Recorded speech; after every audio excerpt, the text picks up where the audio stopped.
Good afternoon everyone. Surface tension का topic हमने start किया था कल। So I know you are aware of surface tension क्या होती है, बट अब जस्ट इमेजिन करो, अगर एक ग्लास के अंदर आपने पानी भरा और आप अपनी फिंगर उसके सरफेस पे जस्ट ऐसे टच कर रहे हैं, जस्ट टच कर रहे हैं, हल्का सा ऊपर ही टच करके वापस उठाने लगे, तो क्या आपको ऐसी फीलिंग आती है जैसे वाटर उसको स्टिक करके वापस नीचे खींच रहा है? सरफेस के ऊपर अगर आप ऐसे टच करोगे तो सरफेस का जो लिक्विड है उससे टच मतलब स्टिक हो जाएगा और वापस उसे नीचे खींच रहा होगा। दूसरा एग्जांपल जो शायद आप लोग और ज्यादा कोरिलेट कर पाएंगे, कभी ऐसा हुआ है कि आपने बाल्टी में पानी भर के उसके अंदर मग्गे को उलट दिया, उलट के जब उसे बाहर निकाल रहे होते तो till the time inside water वो ज्यादा आसानी से ऊपर आ रहा होता है, बट जिस समय आप उसे सरफेस से डिटैच करने लगते हैं तो और बहुत ज्यादा फोर्स लगानी पड़ती है एकदम से। तो अगर किसी ने कभी ये नहीं किया है तो मेरे कहने से आज जाके करके देखना, बाल्टी में पानी भर के मग्गा उल्टा करके डालना, उसको ऐसे ऐसे नहीं करना, आपने ऐसे कर दोगे तो उसमें पानी भर जाएगा, ऐसे वो हल्का सा खाली रहेगा, नीचे से ऊपर आते आते जब वो एग्जैक्टली टॉप सरफेस को डिटैच हो रहा होगा वहां आपने ध्यान देना है। आप देख पाएंगे कि आपको बहुत ज्यादा फोर्स लगानी पड़ती है। कारण क्या है? उस मग्गे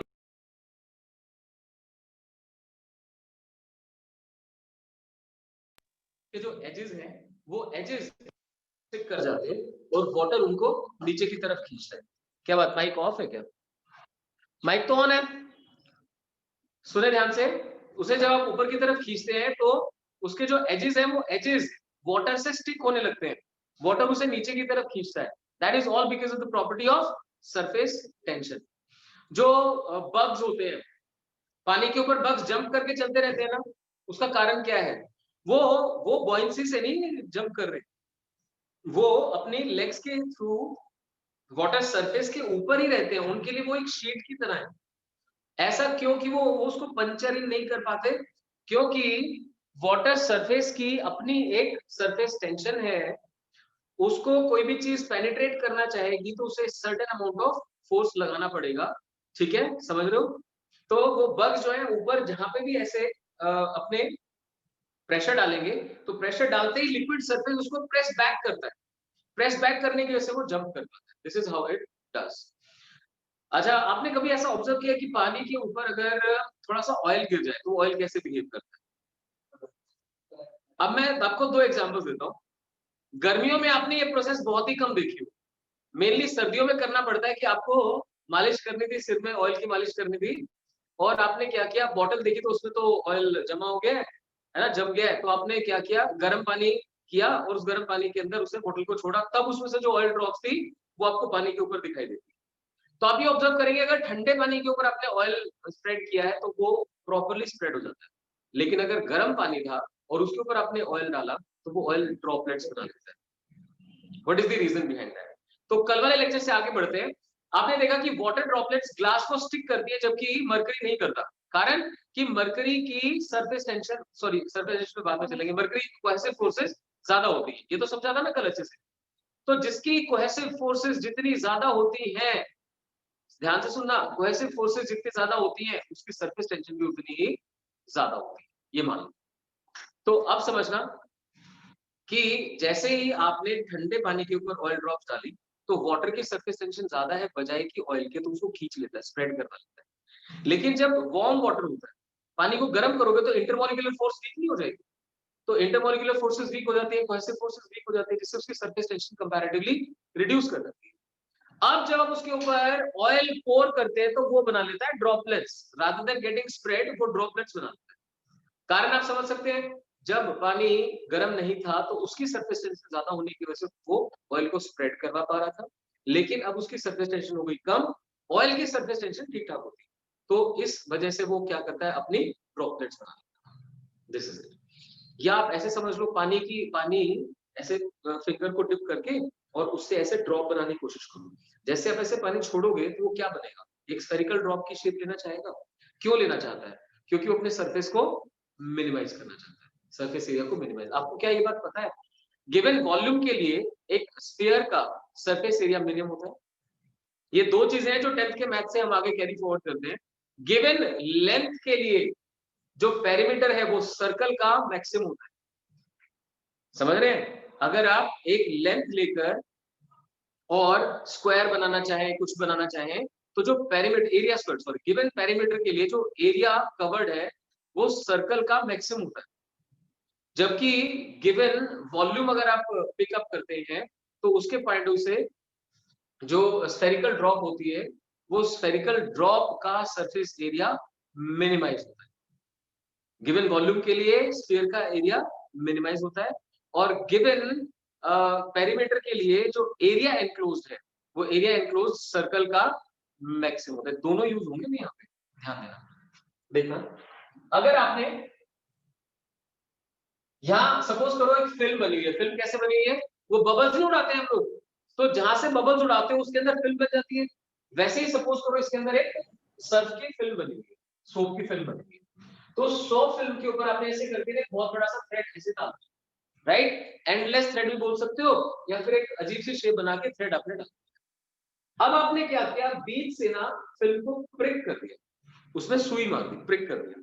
जैसे प्रिक करोगे तो आप क्या एक्सपेक्ट करते हो कि कैसी शेप लेगी? क्या लगता है आपको, ये अंदर की तरफ आ जाएगा या बाहर की तरफ चलेगा? ये ऐसे करके सर्कुलर शेप, कैसी शेप लेगा?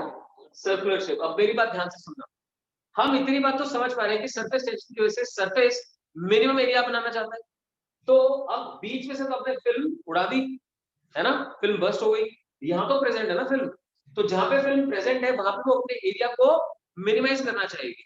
यहाँ पे अगर आप एरिया को मिनिमाइज करना चाहते हो तो यहाँ एरिया मैक्सिमाइज होना चाहिए। सो गिवन लेंथ के लिए मैक्सिमम एरिया कौन एनक्लोज करता है? सर्कल। इसलिए कैसी शेप ले लेगा? Circular shape. आइए बात समझ में आपको।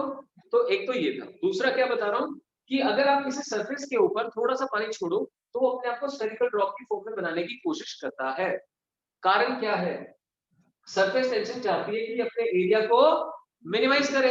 अब गिवन वॉल्यूम के लिए स्फीयर का जो सरफेस एरिया है वो मिनिमम होता है, इसलिए शेप कैसे बनाता है? स्फेरिकल। लेकिन आप वाटर की बजाय ना मरकरी की बात करो, मरकरी थोड़ी डेंस ज्यादा होती है ना, तो आप जैसे ही मरकरी यूज करना शुरू करते हो तो अपनी शेप कैसे बना लेता है? ओवल बना, ओवल शेप बनाएगा। जैसे ही आप ड्रॉप का साइज बढ़ाने जाएंगे ना तो शेप ओवल हो जाएगी। ओवल क्यों हो जाएगी? क्योंकि अब बात सिर्फ ना सरफेस एरिया की नहीं है, अगर स्फेरिकल बनाओगे तो सेंटर भी तो यहाँ से ज्यादा ऊपर होगा, ओवल का सेंटर कंपैरेटिवली नीचे होगा। तो एनर्जी की जब बात करें तो भाई उसमें सिर्फ सरफेस एनर्जी कितना रोल प्ले करती है, उसमें ग्रेविटेशनल पोटेंशियल एनर्जी तो है। तो अब आपको दोनों चीजों का सम कंसीडर करना पड़ेगा। दिस इज प्योर साइंस, मतलब फिजिक्स, प्योर फिजिक्स है ये, जिसमें कोई मैथ्स नहीं है। एक कॉमन अंडरस्टैंडिंग है कि एनर्जी को कम करने की कोशिश हर कोई करता है, बस। तो जब तक ड्रॉप का साइज छोटा है तब तक ग्रेविटेशनल पोटेंशियल एनर्जी कम रहती है और जो सरफेस वाला रोल है वो ज्यादा रहता है। तो तब तक ये अपनी शेप को कैसा बनाना चाहता है? स्फेरिकल। लेकिन अगर ड्रॉप बड़ी हो गई तो ग्रेविटेशनल पोटेंशियल एनर्जी ज्यादा बढ़ने लगती है, तो उस केस में अपनी शेप कैसे बना लेता है? ओवल। ओवल शेप होने की वजह से सेंटर ऑफ ग्रेविटी नीचे आ जाता है, जिससे ग्रेविटेशनल पोटेंशियल एनर्जी भी कम होती है। सो दिस इज इट, ये सब आपके नोट्स में हम डिस्कस करेंगे। आया समझ में? तो ये था थ्योरेटिकल पार्ट सरफेस टेंशन का। आपको ऑयल वाली बात समझाई कि अगर warm oil sorry warm water के ऊपर आप ऑयल यूज करेंगे तो वो वहां पे ड्रॉपलेट्स बना लेगा, बिकॉज वार्म वाटर की जो सरफेस टेंशन है वो कंपैरेटिवली कम हो गई है। समझाया? सरफेस टेंशन किससे लिंक्ड है? Intermolecular forces. और जैसे आप टेम्परेचर बढ़ाएंगे इंटरमॉलिक्यूलर फोर्स भी बढ़ जाएगी। ठीक है सक्षम, क्लियर हुआ? राइट। तो एक बार नोट्स निकाल लीजिए, मैं वहां से आपको थोड़ा बहुत पार्ट पढ़ाता हूँ, उसके बाद आज जरा सरफेस टेंशन वाले टॉपिक को फिनिश अप करेंगे। Come to page number 25, page number 25।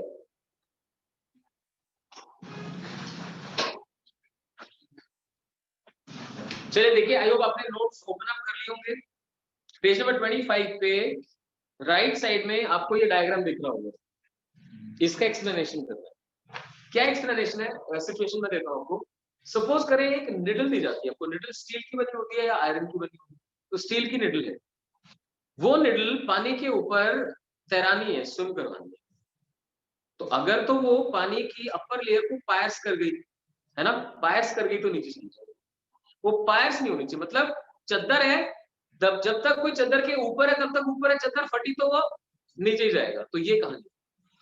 तो क्या करते हैं उसके लिए, ब्लोटिंग पेपर लेते हैं, केमिस्ट्री सुना होगा आपने। ब्लोटिंग पेपर क्या करता है, वाटर सोक करता है। तो ब्लोटिंग पेपर के ऊपर ग्रीस्ड, ये जो निडल हमने यूज करनी है इसको ग्रीस लगा दिया, ग्रीस निडल को ब्लोटिंग पेपर के ऊपर रख देते हैं। होता ही है कि आप एकदम से ऐसे रखोगे ना तो फटाफट वाटर के कांटेक्ट में आएगी। अगर ब्लोटिंग पेपर के ऊपर रख के ऐसे करोगे तो उसको टाइम मिल जाएगा। तो ब्लोटिंग पेपर धीरे धीरे पानी सॉक करेगा और नीचे चला जाएगा है ओके। लेकिन उसमें जो वो निडल है, ग्रीस निडल है, वो रुक सकती है ऊपर। कैसे रुक सकती है, अगर मैं साइड से देखूं तो मुझे ऐसे दिखाई देगी, इसके पीछे पूरी निडल है।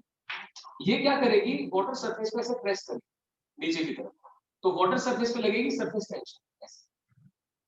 तो जो फोर्स ऑफ सरफेस टेंशन लगेगी ये इसके वेट को कर देगी बैलेंस। आप देख सकते हैं इधर जो फोर्सेस लग रही है इनका अपवर्ड जो कंपोनेंट है वो इसके वेट को बैलेंस कर सकते हैं। क्लियर हुआ। तो अगर आप एक निडल को वाटर में पायर्स करने से बचाना चाहते हैं तो आप उसको ग्रीस लगाएंगे। नंबर एक, तो ग्रीस लगाने से क्या होता है, पानी आसानी से नहीं ठहरता, कांटेक्ट नहीं बनाता उसके साथ।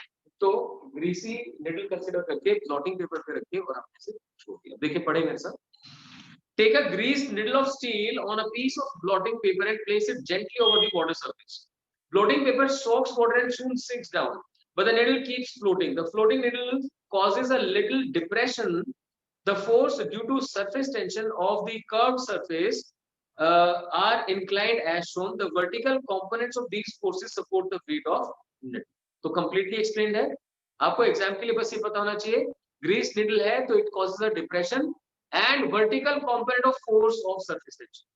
ठीक है, बोल सकते हैं मेरे साथ, कौन सा component किसका, force of surface tension। vertical component of force of surface tension is able to balance weight of the needle। that's it। ठीक है, क्लियर हुआ। राइट, नेक्स्ट वन देखिए, पहले डायग्राम देख लें नेक्स्ट पेज के ऊपर 26 के ऊपर, जो मैंने अभी भी आपके सामने ये बना के दिखाया। इस तरह का ये डायग्राम बना हुआ है, राइट, थोड़ा सुंदर सा बना देना इसके जैसा। तो अब इसमें क्या है, पढ़ते हैं पेज 25 के एंड में। If we take a circular frame of a stiff wire and dip it into a soap solution, a thin soap film is formed on the frame। ये कौन सी चीज है, आप बबल्स बनाने के लिए वो फ्रेम लेके और सोप सॉल्यूशन में डिप करते हो, वो डिप करके बाहर निकाला है तो बन गई लेयर, सरफेस फिल्म बन गई उसको। If a wet, आएगा वेट लिखा ना, wet endless thread loop is gently placed over the film, it takes any irregular shape। उसके ऊपर छोड़ दोगे तो कैसे भी शेप कंसीडर कर लेगा। But when the film is pricked at the center, the loop is stretched outwards and takes a symmetrical circular shape। So the outer liquid film tries to occupy minimum possible area like a stretched elastic membrane। तो बार बार किसके बारे में discussion किया जा रहा है, ऐसी property of surface जिससे वो अपने आप को मिनिमाइज करना चाहता है। So when you prick it, the film in the outer region tends to minimize its area। तो बात ये आती है कि ये सर्कुलर शेप क्यों ले लेता है, मैं वो क्लियर किया आपको कि अंदर आप एरिया मैक्सिमाइज करना चाहते हैं। तो गिवन लेंथ के लिए, गिवन पेरीमीटर के लिए area enclosed by circle maximum, यानी एक धागा लेके आप उसका सर्कल बनाओ या आप उसका स्क्वायर बनाओ, तो स्क्वायर के अंदर का एरिया कम मिलेगा, सर्कल के अंदर का एरिया ज्यादा मिलेगा, ये समझाना। तो सर्कल इसलिए बनाता है कि अंदर एरिया मैक्सिमाइज हो जाए, बाहर का एरिया मिनिमाइज। क्लियर है, राइट। नेक्स्ट देखिए, rain drops are generally spherical in shape. Now due to surface tension the rain drops tend to minimise their surface area and the surface area of sphere is minimum for a given volume. तो मैंने कहा दो important चीजें जो 10th से सीख के आनी चाहिए हर बच्चे को, वो क्या है, गिवन पेरीमीटर के लिए area enclosed bye a circle is maximum, given volume के लिए surface area of sphere is minimum. Sphere का सरफेस एरिया मिनिमम है गिवन वॉल्यूम। ये दो चीजें दोनों इन एग्जांपल्स में आ गए। Then small mercury droplets are spherical and the large ones tend to flatten। flatten मतलब ओवल शेप लेने की कोशिश करती है। ऐसा क्यों, मैंने आपको समझाया था, यहाँ पे आप दो तरह की एनर्जी के बारे में बात करें, सरफेस एनर्जी के साथ साथ ग्रेविटेशनल पोटेंशियल एनर्जी। आप खड़े रहते हैं तो ग्रेविटेशन लेवल ऊपर है, ग्रेविटेशनल पोटेंशियल भी ज्यादा होती है, बैठ जाते हैं तो कंपैरेटिवली कम हो जाती है, you feel stabilised. Same is here. So see, small mercury droplets are spherical because the forces of surface tension tend to reduce their area to minimum value, and a sphere has, फिर से आगे देखो, a sphere has minimum surface area for a given volume। then larger drops of mercury are flattened due to large gravitational force acting on them. Here the shape is such that sum of, इसे आप चाहे तो underline कर सकते हैं, sum of gravitational potential energy and surface potential energy must be minimum. दो तरह की एनर्जी, उसका सम मिनिमाइज होगा. This explains flattening of larger drops. मैंने यहाँ पे क्लियर किया, जो सेंटर ऑफ ग्रेविटी वो थोड़ा सा नीचे जाना चाहिए, इससे आ जाए. राइट. अब बड़े सिंपल सा एग्जांपल एक और है. आपने कभी किसी को शेव करते हुए देखा हो, तो जो ब्रश होता है, ब्रश को पानी में जैसे डालते हैं तो वो उसके जो क्या बोले थ्रेड्स हैं, वो थ्रेड्स स्प्रेड आउट हो जाते हैं ब्रश के, और जैसे आप उसे बाहर निकालेंगे तो उसके जो हेयर या थ्रेड है वो क्लोज आ जाते हैं. वो क्लोज क्यों क्लिंग कर रहे हैं? Because of surface tension. देखें, the hair of a painting brush cling together when taken out of water. This is because the water films formed on them tend to contract in या to minimum. तो अगर आप shaving brush का example लेंगे तो और ज्यादा अच्छे से समझ पाएंगे, क्योंकि उसमें बड़े लंबे थ्रेड्स होते हैं और वो कंपैरेटिवली ज्यादा होते हैं. So they tend to minimise the area. Area basically कौन मिनिमाइज करने की कोशिश कर रहा है? उनके बीच में जो लिक्विड फिल्म बनी है वो मिनिमाइज करने की कोशिश कर रही है. तो ऐसे पास होता है. क्लियर हुआ? सोचो ना, मतलब छोटे होते से हम देखते आ रहे होते हैं कि ब्रश को ऐसे डाला तो फैल गया, बाहर निकाला तो वो क्लिंग क्यों कर गए? क्योंकि जो उनके बीच में वाटर फिल्म बनी उसने अपना एरिया मिनिमाइज कर दिया. A bug floats on water due to surface tension. Obviously ये तो हमने डिस्कस कर ही लिया. Oil spreads on cold water but remains as a drop on hot water. Why? This is because the surface tension of oil is less than that of cold water. तो water उसे spread करवा लेता है. But it is greater than that of hot water, so it can maintain its shape because of the cohesive forces. मजा आया कुछ पढ़ के? तो ये था प्रैक्टिकल पार्ट. अब थोड़ा सा मैथमेटिकल पार्ट के ऊपर जाएंगे. अच्छा, एक और प्रैक्टिकल चीज आपको पढ़ानी है, लिखे जरा अपनी कॉपी में. तो ये एग्जांपल्स तो यहीं से कर लेंगे आप लोग, ये मैं लिखवा नहीं रहा हूँ. एग्जाम में आते हैं इनमें से कुछ ना कुछ पूछा जा सकता है. तो लिखे molecular theory of surface tension. मतलब सरफेस टेंशन को एक्सप्लेन करने के लिए मॉलिक्यूलर थ्योरी 2 मार्क्स के लिए आना है, तो उसी के हिसाब से करते हैं. ऐसे करके एक बीकर कंसीडर कर सकते हैं जिसके ऊपर ये सरफेस फिल्म बनाती है. बहुत ही पतली होती है सरफेस फिल्म, 10⁻⁹ मीटर की रेंज होती है. तो पर दिखाने के लिए यहाँ पे आपको, क्योंकि इसके अंदर मॉलिक्यूल शो करने हैं, तो थोड़ा सा थिक करके दिखाया. आपको 3 मॉलिक्यूल्स कंसीडर करने हैं. एक तो यहाँ बिल्कुल बीच में, जिसके ऊपर हर तरफ बराबर की फोर्स लग रही होगी. ठीक है, शाबाश, इसे ए लिख देते हैं. एक मॉलिक्यूल क्या करता है, इस लेयर के बिल्कुल बॉटम पे कंसीडर करते हैं. इस मॉलिक्यूल के ऊपर अपवर्ड फोर्स लग रही होगी नो डाउट, लेकिन नीचे ज्यादा लग रही होगी. एक तो इसमें बिल्कुल यहाँ पे कंसीडर कर लो, ऊपर तो बिल्कुल ही ना के बराबर फोर्स होगी और नीचे मच मोर. ऐसे करके बना. तो ए, बी एंड सी, यहीं से सब कुछ एक्सप्लेन हो जाता है. वैसे क्या एक्सप्लेन होता है कि भाई ए जो है वो वेल इनसाइड है, उसको चारों तरफ की मॉलिक्यूल बराबर खींच रहे हैं, नेट फोर्स 0 हो गई, उसकी एनर्जी मिनिमाइज हो गई. जबकि ये जो यहाँ पे है, इसको ऊपर की तरफ फोर्स कम मिल रही है, नीचे की तरफ ज्यादा मिल रही है. और इसको तो ऊपर की तरफ बिल्कुल ही ना के बराबर मिल रही है, क्योंकि वेपर्स ना के बराबर फोर्स लगा रही होगी और लिक्विड मॉलिक्यूल बहुत ज्यादा फोर्स लगा रहे होंगे. सो ये समझाता है कि जो मॉलिक्यूल अपर मॉलिक्यूलर लेयर में होते हैं, उन सरफेस फिल्म में होते हैं, उनके पास एनर्जी कंपैरेटिवली ज्यादा. सोचो ना, कोई यहाँ रहना भी चाहता है और उसको नीचे खींचा भी जा रहा है. रहना भी चाहता है, खींचा भी जा रहा है, तो फंसा हुआ है बुरी तरह से, उसकी एनर्जी कंपैरेटिवली ज्यादा है. बना लिया आपने? अब लिखिए जरा, consider 3 molecules of liquid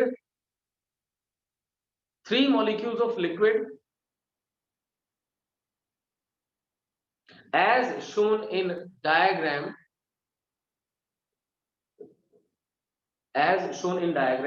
such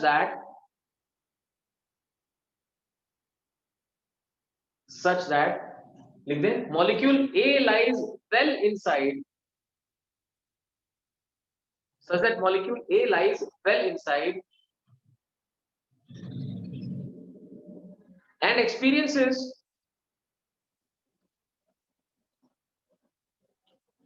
experiences zero net force and experiences zero net force as surrounding molecules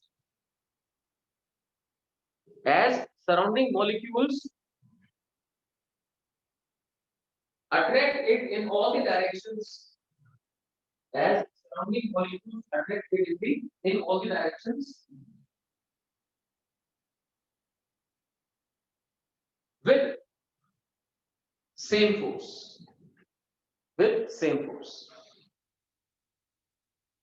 ठीक है। तो इसको क्या बोलते हैं, इक्विलिब्रियम। ए कहां पर है, इक्विलिब्रियम में है, क्योंकि सारे आसपास के मॉलिक्यूल्स को इक्वल फोर्स से अपनी तरफ खींच रहे हैं। तो इक्विलिब्रियम में तो भाई इसकी पोटेंशियल एनर्जी कितनी होगी, मिनिमम। जीरो की बजाय आप बोलते हैं minimum.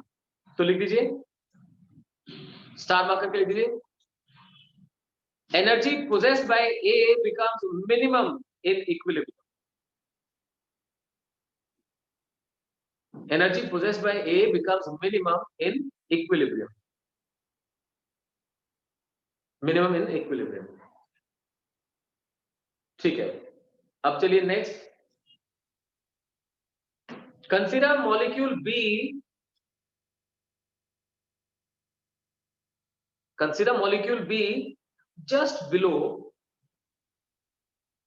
the surface film, just below the surface film,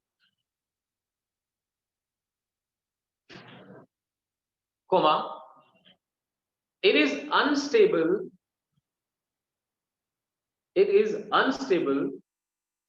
because it experiences net downward force, due to the molecules of liquid,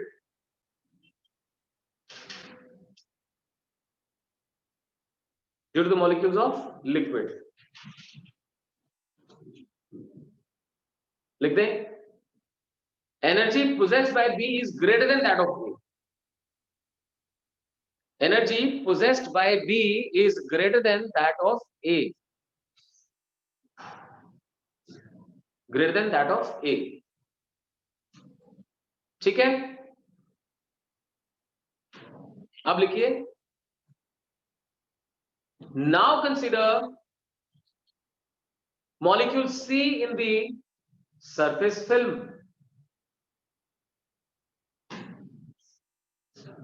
Molecule C in surface film. लिखें, it experiences large amount of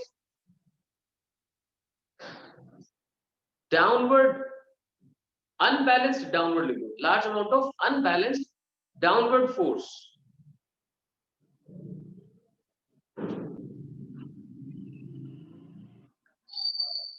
as vapors above it exert negligible force. ठीक है, समझते जाए कैसे कैसे लिखना है आपको। ए इक्विलिब्रियम में है, बी के ऊपर कुछ डाउनवर्ड फोर्स बन रही है क्योंकि उसके ऊपर भी लिक्विड मॉलिक्यूल्स है, सी के ऊपर तो बिल्कुल ही वेपर्स है, तो आप मान सकते हैं उसके ऊपर तो बहुत ज्यादा डाउनवर्ड फोर्स लग रही है। So unbalanced downward force because the vapours above exert negligible force. लिख दीजिए, hence it possesses maximum energy among liquid molecules. It possesses maximum energy among liquid molecules. हो गया, अब लिख दीजिए, molecules in the surface film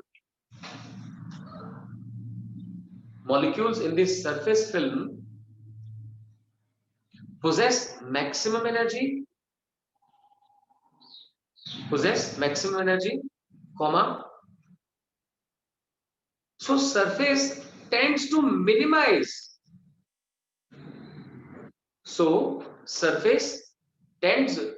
minimize number of these molecules surface tends to minimize number of these molecules by minimizing its area. Obvious है ना, जितना surface area कम होगा उतने मॉलिक्यूल्स कम होंगे, by minimizing its area, right? ठीक है, तो बस इसी प्रॉपर्टी को तो हम क्या बोल रहे हैं, सरफेस टेंशन लिख दीजिए. This results in surface appearing as stretched membrane. This results in surface appearing as stretched membrane. Stretched membrane. That's it. Known as surface tension. Known as surface tension. I hope ये clear हो आपको. तो ये molecular theory के अंदर molecules consider करके ये बात समझाई कि सरफेस पे पड़े हुए मॉलिक्यूल्स मोस्ट अनस्टेबल है, उनके ऊपर नीचे की तरफ खिंचाव, इसलिए उनकी एनर्जी ज्यादा होती है. तो सरफेस अपनी एनर्जी को मिनिमाइज करने के लिए उनका नंबर मिनिमाइज करना चाहता है. वो कब कर पाएगा, जब अपना एरिया मिनिमाइज करेगा. ठीक है बच्चों, अब लिखिए जरा सरफेस टेंशन की डेफिनेशन लिखिए प्रॉपर. एक तो कल आपको मेंशन कर रहा था कि प्रॉपर्टी क्या होती है, अब मैथमेटिकली कैलकुलेट कैसे करते हैं तो इसके साथ साथ ही बता दीजिए. ऐसे करके ये आप सरफेस शो कीजिए. This is the surface of liquid. ठीक है, इसके ऊपर किसी भी तरह से ऐसे एक लाइन बना, सरफेस के ऊपर एक लाइन, और इसके ऊपर ऐसे करके दोनों तरफ फोर्सेस दिखा. एफ लिख दो और लाइन की लेंथ ऐसे करके एल. लिक्विड सरफेस के ऊपर आपने एल लेंथ की एक इमेजिनरी लाइन कंसीडर करनी है. एल लेंथ की इमेजिनरी लाइन, और उस लाइन के ऊपर आपको फोर्सेस ऐसे दिखानी है कि वो सरफेस के ऊपर टेंजेंशियल नजर आए और परपेंडिकुलर टू लाइन नजर आए. Force is perpendicular to line but tangential to the surface. ठीक है, अब ये सरफेस टेंशन पता है क्या है, F by L. Surface tension का symbol most of the time sigma मिलेगा आपको, ये F by L. ठीक है, सक्षम समझ रहे हो F क्या है, दिखाई दे रहा है प्रॉपर्ली. F क्या है, force on this imaginary line, and L length of the line, यानी फोर्स पर यूनिट लेंथ. कहां पर, on the surface of liquid. ये मैथमेटिकल वे है सरफेस टेंशन को डिफाइन करने का. So kindly write down surface tension may be defined as, अच्छे से याद करें इसे साथ साथ, surface tension may be defined as force per unit length, force per unit length acting tangential to the liquid surface. Force per unit length acting tangential to the liquid surface and perpendicular to the line, imaginary line considered.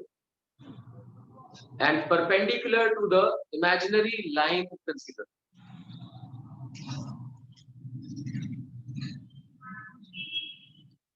ठीक है, fine. तो ये sigma है. Sigma is force upon length. अब इसके numericals पता है कैसे आते हैं. सरफेस टेंशन प्रोवाइडेड होती है, फोर्स निकालनी होती है, तो फोर्स क्या बनेगी, सिग्मा इनटू एल. यानी सरफेस टेंशन के ऊपर जो पहला क्वेश्चन बनेगा वो किस चीज का बनेगा, फोर्स निकालने का. और फोर्स सिंपली क्या बनेगी, सिग्मा इनटू एल. लेंथ निकालो, सिग्मा से मल्टीप्लाई करो. राइट. जैसे मान लीजिए हम एक बहुत ही पतली सी ग्लास शीट लेते हैं, बहुत ही पतली सी ग्लास शीट है, उसकी थिकनेस ना के बराबर है, उसे आपने ऐसे करके पानी के अंदर डाल दिया, तो जब बाहर निकालने लगेंगे, याद रखना ये सरफेस पे एक्ट करता है, अंदर नहीं एक्ट करता. तो जब तक वो शीट पानी के अंदर रहेगी तब तक तो आप सरफेस टेंशन की फोर्सेस नीचे कंसीडर नहीं करोगे. ठीक है ना क्रिश. और जब उसे सरफेस से एकदम डिटैच करने की कोशिश करोगे तो सरफेस उसे नीचे खींचेगा कितनी फोर्स से, आगे बात समझ आपको। तो अब मग्गे वाला एग्जांपल जो मैं आपको कह रहा था करने के लिए, उसे सोचने की कोशिश करो। मग्गे की जो किनारी है वो ऐसे राउंड है, सर्कुलर है, और उसकी कुछ थिकनेस भी है, यानी इनर रेडियस अलग, आउटर रेडियस अलग, इनर पेरीमीटर अलग, आउटर पेरीमीटर अलग। अब आप जैसे उसे सरफेस से बाहर निकालते हो तो अंदर की तरफ भी पानी चिपक लेता है और बाहर की तरफ भी, राइट? कौन सी प्रॉपर्टी की वजह से? Surface tension. अब सोच के देखो, अब मतलब I wanted to hand over to you, आप मुझे बताएं कि मग्गे पे लगने वाली फोर्स निकालनी हो तो मैं कैसे निकालूं? आपने सीखा सिग्मा इनटू लेंथ, अब मैं कौन सी लेंथ कंसीडर करूं? पेरीमीटर। क्या कंसीडर करूं? पेरीमीटर। कुछ बच्चे सोच रहे हैं इस मोटाई को कंसीडर किया ना ना ना, ये देखो ना, अंदर भी ऐसे करके पूरा सर्कल बन गया और बाहर भी ऐसे करके पूरा सर्कल बन गया, पानी तो उसको भी नीचे खींच रहा है और इसको भी नीचे खींच रहा है। आई बात समझ में? सो अगर आप सामने से देखेंगे तो आपको ऐसे दिखाई देगी मग्गे की किनारे, ये देखिए, ठीक है, थोड़ा एग्जैजरेट करके दिखा रहा हूं ताकि समझ पाए। तो ये इनर वाला पार्ट है ना, इस पे भी सिग्मा इंटू 2 पाई आर की फोर्स लगेगी, और जो बाहर वाला है उसके ऊपर भी सिग्मा इंटू 2 पाई आर की फोर्स लगेगी। अगर थिकनेस को बहुत ज्यादा नहीं शो कर रहे हैं और दोनों रेडियस अलग अलग नहीं बता रहे हैं तो आप क्या करोगे? Sigma into 2 pi R multiplied by, तो जिस केस में थिकनेस नेग्लिजिबल कंसीडर की जाएगी वहां पे सीधा सीधा सिग्मा इंटू 2 पाई आर आ जाएगा। जहां पे वो बताएगा कि थिकनेस तो है बट रेडियस एक बता रहा है, तो वहां पे 2 टाइम्स 2 पाई आर आ जाएगा। जहां पर इनर रेडियस अलग बताएगा, आउटर रेडियस अलग बताएगा, तो वहां पे सिग्मा इंटू 2 पाई R1 प्लस सिग्मा इंटू 2 पाई R2। बताओ कुछ मुश्किल है इसमें? तो आपको बस ये समझना है कि जब फोर्स निकालनी है सिग्मा सरफेस टेंशन के हेल्प से तो उसको लेंथ से मल्टीप्लाई करना है बस, तो सिर्फ क्वेश्चन आप बड़े आराम से कर सकते हो। क्लियर हो गया? चलिए फाइन। अब इसी में इसी टॉपिक के अंदर सरफेस एनर्जी समझना है हमें, और सरफेस टेंशन सरफेस एनर्जी का रिलेशन करेंगे, जो अगेन 2 मार्क्स के लिए बहुत ही इंपॉर्टेंट डेरिवेशन। तो पहले तो लिखें सरफेस एनर्जी, सरफेस एनर्जी। आपके पास एनसीईआरटी है क्या? यस सर, बहुत बढ़िया। तो जो लोग घर बैठे हैं उनके पास भी एनसीईआरटी तो होगी। I would like to read it from NCERT. Part 1 रखिए मेरे पास, 2 ये कोई नहीं, मैं रीड आउट करूंगा, जिनके पास नहीं है वो सुन लो। अच्छा, आपके स्कूल में कंफर्म करना, थर्मल प्रॉपर्टीज ऑफ मैटर पूरा पूरा ही उड़ा दिया है। दिसंबर एग्जाम जिनके भी स्कूल में है पूछ लो ना, खुद पूछ लो, कुछ चीजें खुद भी तो की जा सकती है। अरे पेरेंट्स पूछ लेंगे, कोई तो पूछ लो, उससे क्या है ना कि मुझे जो डिलीटेड सिलेबस से समझ में आया वो यही है कि थर्मल प्रॉपर्टीज ऑफ मैटर हटा दिया है, हीट ट्रांसफर का टॉपिक बिल्कुल उड़ा। तो बात ये आती है कि हीट ट्रांसफर के अलावा इसमें कैलोरीमेट्री का टॉपिक है, जैसे वाटर के बॉयल होने का टॉपिक है, या जो स्टीम है स्टीम में कन्वर्ट होने का topic, right? Ice to water, water to steam, ये पूरा कन्वर्जन समझाना है कि नहीं समझाना है, ये वाली बात। तो एक बार ये कंफर्म करें। आप ही के बेनिफिट की बात कर रहा हूँ, नहीं तो मैं तो सारा करवा दूँ, कैसे पढ़ना। तो तुम देख लो, तुमने कम पढ़ना है कि ज्यादा पढ़ना है। चलिए ठीक है, I am talking about page number 262 of NCERT. ये है देखिए 262 ऑफ एनसीईआरटी। तो आप में से जो भी अपने आप को अच्छा बच्चा समझता है, मतलब जिसको थोड़ी सी भी क्यूरियोसिटी है, उसको मैंने बताया कि एनसीईआरटी आपको कंप्लीट पढ़नी, कंप्लीट 100%, ठीक है? तो देखें यहाँ पे साफ साफ लिखा हुआ है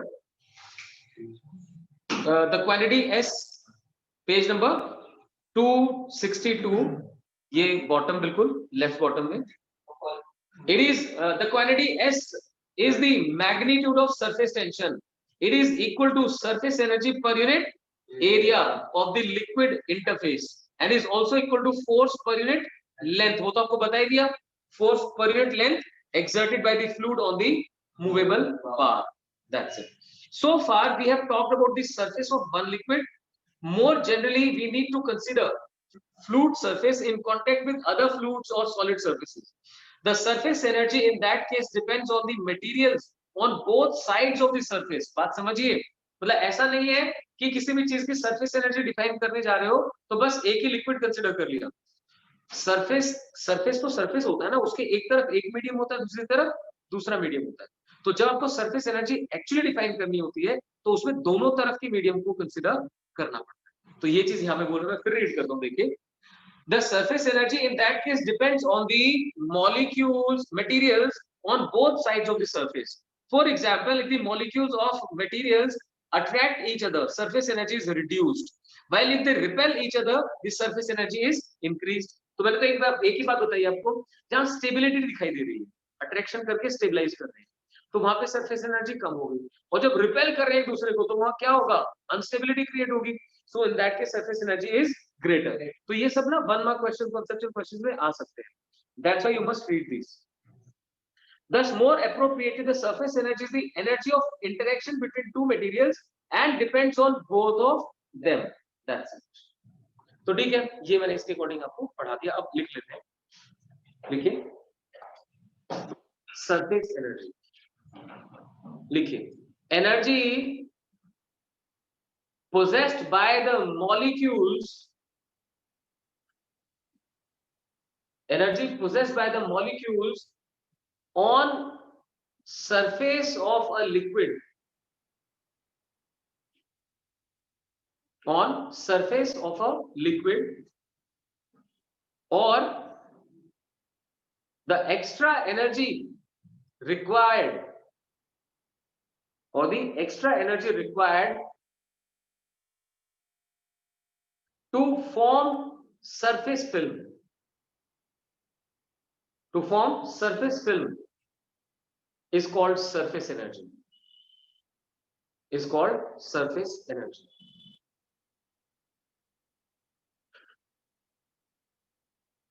अब स्टार मार्क करके लिख दो. It basically depends on, it basically depends upon material present on both the sides.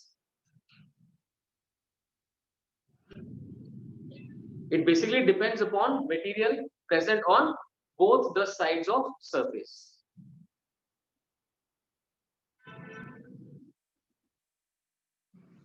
अब फिर से स्टार मार्क करके लिख दीजिए. Surface energy per unit area, surface energy per unit area is numerically equal to surface tension.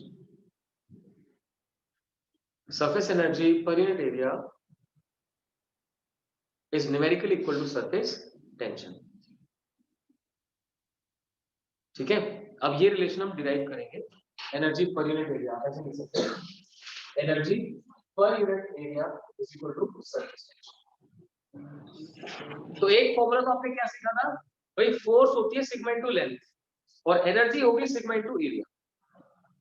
इसके ऊपर इसके numericals आते हैं. फोर्स के लिए सिग्मा इनटू लेंथ और एनर्जी के लिए सिग्मा इनटू एरिया. हाँ, delta. Increase in area, decrease in area, change in area. तो बनाए जरा मेरे साथ. देखिए, to derive relation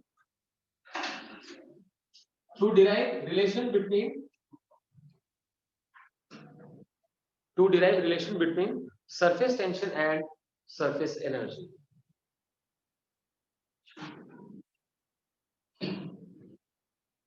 Surface tension and surface energy. ये डायग्राम बनाइए ऐसे करके. ये AB मूवेबल सेक्शन है, मूवेबल बार बोल सकते हैं, और ये एक फ्रेम बना रखा है. बेसिकली क्या है, फिर वहीं चलता हूँ. आप लोग बबल्स उड़ाने के लिए सोप सॉल्यूशन के अंदर डिप करके निकालते हैं एक पार्ट, वो है बेसिकली ये ऐसे, और यहाँ इसमें फिल्म बनी है. अब क्या होगा, जैसे ये बनाओगे जो मूवेबल पार्ट है उसको सरफेस फिल्म अंदर की तरफ खींचेगी, क्योंकि आपने क्या समझा, surface film always tends to minimise its area. Area कैसे मिनिमाइज होगा, जब ये धीरे धीरे इधर जाके चिपक जाएगा, तो ये इधर जाने लगेगा तो उसको फोर्स लगेगी. अगर आप इसके इक्वल अपोजिट फोर्स लगा के थोड़ा सा इसे डिस्प्लेस कर ले, ये जो मैंने यहाँ पे सीधी डायरेक्शन में शो कर दिया, सपोज आपने डेल्टा एक्स से इसे इधर की तरफ खींच लिया, तो आपने कुछ वर्क किया. वर्क क्या होता है, फोर्स इनटू डिस्प्लेसमेंट. वो वर्क क्या बन गया, इसकी एनर्जी, सरफेस की एनर्जी. यानी आपने जब इस पहले से एग्जिस्टिंग सरफेस को इतना बढ़ा दिया, तो बढ़ाने के लिए आपने फोर्स ऑफ सरफेस टेंशन के अगेंस्ट जो वर्क किया वो बन गई energy due to surface tension. तो डायग्राम बना लो, फिर लिखवाता हूं सब.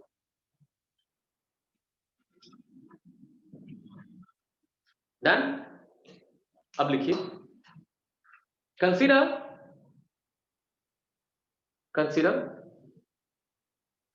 a soap film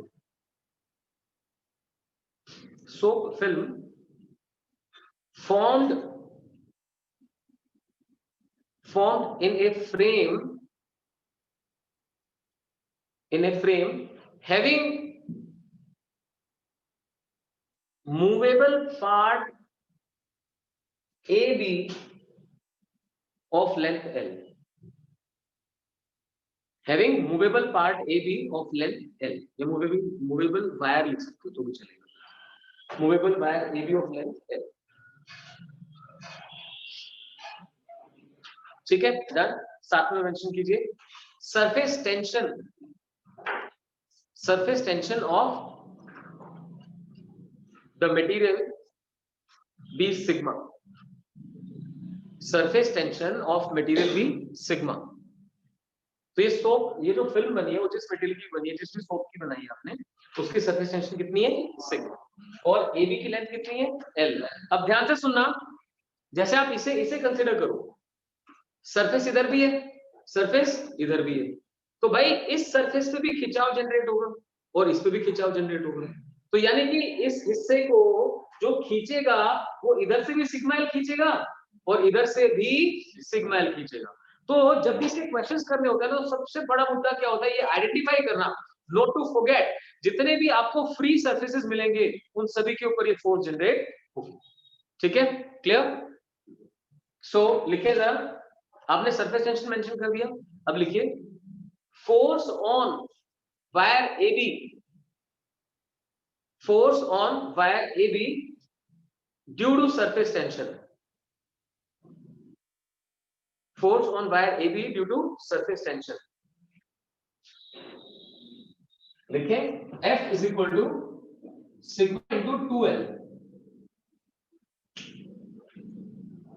sigma into 2L कर दो, twice of sigma into L कर दो, स्टार मार्क करके लिख दो। There are two free surfaces, there are two free surfaces। ठीक है, तो twice of sigma into L या sigma into 2L, बिकॉज इधर भी लग रही है और उधर भी लग रही है, टू फ्री सरफेस। डन। अब लिखिए work done in displacing the wire through delta x, work done in displacing the wire through delta x by applying equal and opposite force,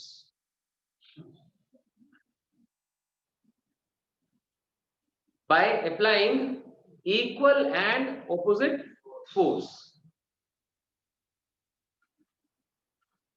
तो आप इस तरफ इक्वल अपोजिट फोर्स लगा के delta x खींचेंगे तो वर्क डन कितना हो जाएगा, F into डेल्टा एक्स। मानते हैं इस बात को, लिख दीजिए।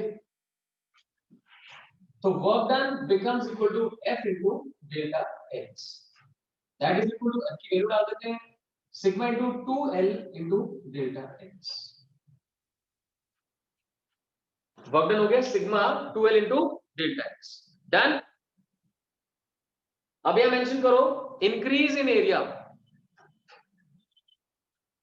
अब याद रखिए जैसे लेंथ भी दोनों फ्री सरफेस पे देखनी है, वैसे ही एरिया भी दोनों फ्री सरफेसेस का देखना है।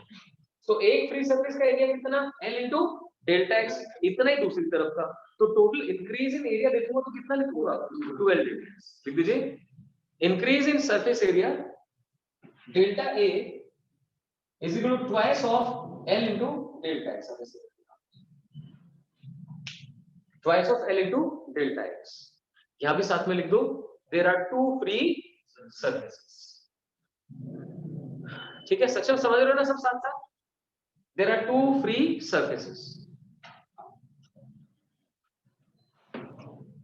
डन। अब देखिए इसे लिखते हैं W is equal to sigma into delta है, सिग्मा इंटू डेल्टा है।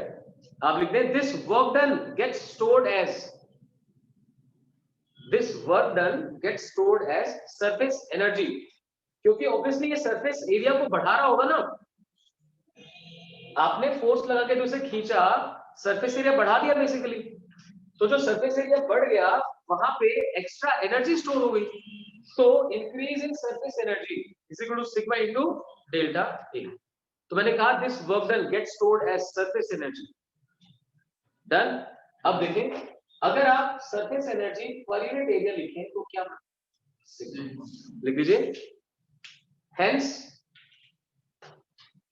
surface energy stored per unit area, surface energy stored per unit area represents surface tension, represents surface tension। ठीक है भाई, तो याद रखना दोनों फ्री सरफेसेस काउंट करने पड़ते हैं जहां जहां भी होंगे। जैसे ऑयल अगर वाटर के ऊपर है तो एक ही फ्री सरफेस है, ध्यान से सुनना मेरी बात को, अगर ऑयल वाटर के ऊपर है तो एक ही फ्री सरफेस है। लेकिन अगर आपने सोप बबल बनाया तो सोप बबल तो अंदर से भी खाली और बाहर भी हवा, मानते हो? बबल का अंदर से भी खाली और बाहर से भी हवा, यानी कि उसके दो फ्री सरफेस काउंट होते हैं। तो सोप बबल के दो फ्री सरफेस काउंट होते हैं। एयर बबल कहां बनता है, हवा में या पानी के अंदर? पानी सोडा, राइट, किसी लिक्विड के अंदर ही बनेगा। तो लिक्विड के अंदर जब बबल बनता है वो एयर बबल होता है। एयर बबल लिक्विड है और अंदर हवा है, तो एक ही फ्री सरफेस। पे क्या कर रहे थे? हाँ जी, हेलो, माइक ऑफ रखिए। कहाँ चला रखा है? सिर्फ ऐप है वो। दिखाओ। माइक ऑफ रखिए प्लीज। जाती क्यों नहीं हो? हैं? जाती क्यों नहीं हो उस पे? अरे भैया समझते नहीं बच्चे। चलो वापस आते हैं। शुरू में ना एक दो बच्चों ने बहुत ज्यादा परेशान किया था, मेरे को ये पता था कि कौन है वो, लेकिन यहाँ पे नाम से आता है तो कहे क्या, चलो छोड़ दो। वो भाई ऐसे ही ना नेटफ्लिक्स लगा कर उसपे और कर देता था स्लो। चलो, तो E by delta is equal to sigma, energy per unit area क्या बन गई, सिग्मा। तो मैं आपको क्या समझा रहा था, अगर हम एयर बबल कंसीडर करते हैं जो कि लिक्विड के अंदर बनता है, तो अंदर से खाली है तो एक ही फ्री सरफेस बनता है, बाहर तो लिक्विड होता है। लेकिन अगर आप सोप बबल कंसीडर करते हैं तो बनता है हवा में, अंदर से भी खाली और बाहर से भी खाली, उसके दो फ्री सरफेस होते हैं। इसी तरह से अगर आप एक लिक्विड ड्रॉप बनाओ, लिक्विड ड्रॉप अंदर से तो भरी हुई है, बाहर से ही फ्री है ना, तो उसका भी एक ही फ्री सरफेस होता है। तो लिक्विड ड्रॉप का, एयर बबल का सिंगल फ्री सरफेस, लेकिन कौन सा बबल, सोप बबल के दो फ्री सरफेस। तो ये तो हमने लिख लिया। अब स्टार मार्क करके ये ज्ञान भी लिख लो, लिखिए स्टार मार्क करके, air bubble and liquid drop, air bubble and liquid drop have single free surface, have single free surface, whereas soap bubble has two free surfaces, अंदर भी और बाहर भी। तो इसमें होता क्या है, जब एनर्जी निकालने जाएंगे ना, मैं लिखवाई देता हूं, लिखिए, let a liquid has surface tension sigma, let a liquid has surface tension sigma, then work required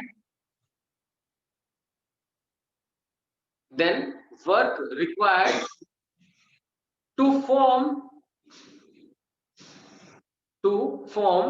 a drop of radius r, work required to form a drop of radius r। कितना, आपको क्या लग रहा है, कितना area बनेगा? 4 pi are square, sphere बन गया ना, 4 पाई आर स्क्वायर।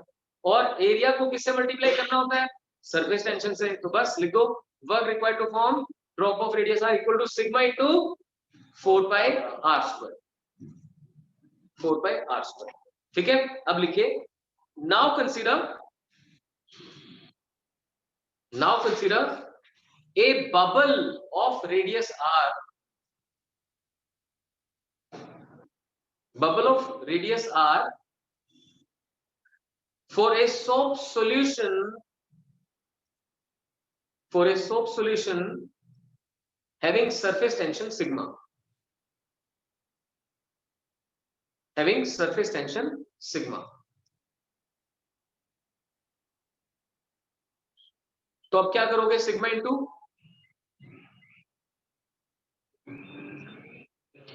सरफेस का एरिया कितना होता है 4 pi are square, 2 pi are square तो किसी का भी area, so 4 pi are square हुआ, 4 पाई आर स्क्वायर बाहर का और 4 पाई आर स्क्वायर अंदर। लिखिए sigma into 4 pi are square multiplied by, तो ड्रॉप के लिए तो sigma into 4 pi are square और बबल के लिए sigma into 4 pi are square multiplied by. तो ये चीज थी जो मैंने आपको थियोरेटिकली पहले समझाई, मैथमेटिकली ये मतलब होता है कि अगर आपने ड्रॉप बनाने तो सिर्फ बाहर का एरिया कंसीडर किया, और अगर सोप का बबल बनाना है तो अंदर और बाहर दोनों का एरिया कंसीडर करना है, इसलिए उसमें 2 से multiply. So this was it, right. तो जो डेरिवेशन करवाई आपको, this is very very important. दो इंपॉर्टेंट चीजें बताई, फोर्स के लिए सिग्मा इंटू एल और एनर्जी के लिए sigma into delta L, sigma into delta A. तो अगर एक ड्रॉप बनानी है आर रेडियस की तो sigma into 4 pi are square, और सो बबल बनाना है रेडियस आर का तो sigma into 4 pi are square multiplied by 2, इस तरीके से। तो अब आप इसके न्यूमेरिकल्स कर पाएंगे एसएल से या एनसीईआरटी से, ठीक है।